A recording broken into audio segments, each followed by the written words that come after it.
একটা ছোট্ট গ্রামে সুভাষ নামে এক গরিব লোক থাকত। প্রতিদিন ভোরে সে মাঠে যেত কাজ খুঁজতে।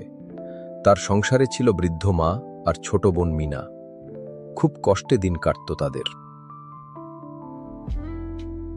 আজও ঠিকমতো খাবার জুটল না, কিন্তু মনটা খারাপ করব না, পরিশ্রমই তো আমার ভরসা।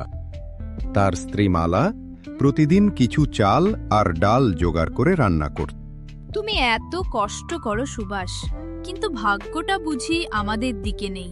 ভাগ্য একদিন বদলাবে মালা, আমি হাল ছাড়ব না। একদিন গ্রামের জমিদার মাঠে এলেন। তিনি সুভাষকে দেখে বললেন, তুমি খুব পরিশ্রমী মানুষ, আমার জমিতে কাজ করবে?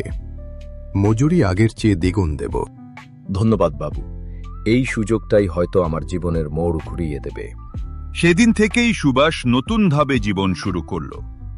পরিশ্রম, সততা আর আশা তাকে একদিন গ্রামের সবার প্রিয় মানুষ করে তুলল।